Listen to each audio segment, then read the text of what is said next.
Monsieur le ministre, lors de son adresse à la nation le 31 décembre, le chef de l'État a annoncé la rétrocession du 43e BIMA.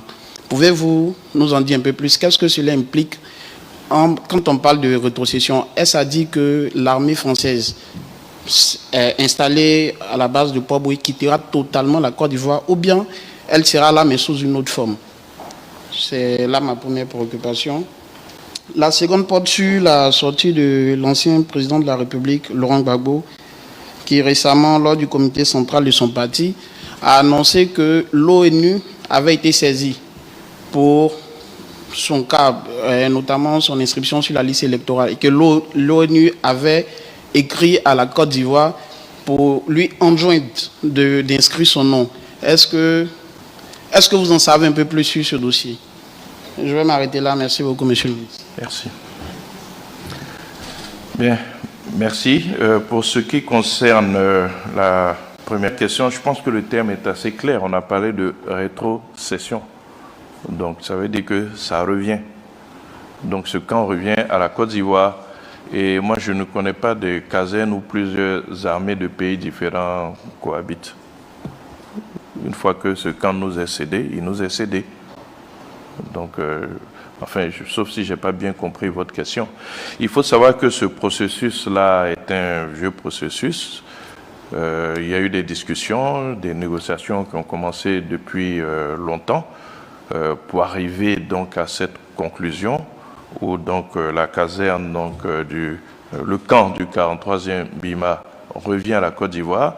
Vous avez dû remarquer d'ailleurs que le nom va changer et que le chef de l'État a même indiqué que ce camp portera désormais le nom d'un de nos illustres vaillants militaires, le premier chef d'état-major ivoirien, général de corps d'armée, Thomas Daquin.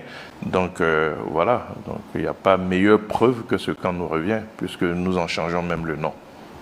Pour la deuxième question, l'ONU aurait écrit, on attend la lettre. Ceux qui l'ont, ils peuvent la mettre à disposition. Je n'ai pas été informé de ce courrier. Cyprien Kwasi pour Abidjan.net. Je vous réitère également mes vœux les meilleurs pour cette année 2025. Monsieur le ministre, justement sur la question du retrait des troupes françaises en Côte d'Ivoire, le président de la République française a fait une sortie qui a fait couler beaucoup d'encre. Certains pays ont réagi, notamment lorsqu'il a traité d'ingrats les chefs d'État africains. Que répond le gouvernement ivoirien vis-à-vis de cette sortie de M. Macron? Ma seconde question porte sur le rappel de l'ambassadeur du Burkina Faso et bien d'autres diplomates de ce pays en Côte d'Ivoire. Est-ce que l'information est confirmée par les autorités ivoiriennes? Sinon, dites-nous un peu sur cette histoire. Merci, monsieur le ministre. Merci. Nous n'avons aucun commentaire à faire sur les propos du président Macron. Pour ce qui concerne la Côte d'Ivoire, le chef de l'État ivoirien, lors de son intervention, a été assez clair sur les conditions dans lesquelles donc, le camp du 43e BIMA nous a été rétrocédé. Il n'y avait aucune ambiguïté là-dessus.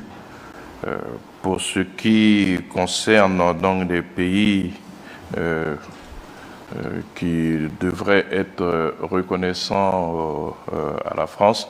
En tout cas, moi, je ne me souviens pas que la France ait mené de combat pour la Côte d'Ivoire. Donc, nous ne sommes pas particulièrement concernés par ces propos-là non plus. Nous avons eu une collaboration avec la France, avec l'armée française, dans le cadre d'une coopération qui est connue, qui est claire.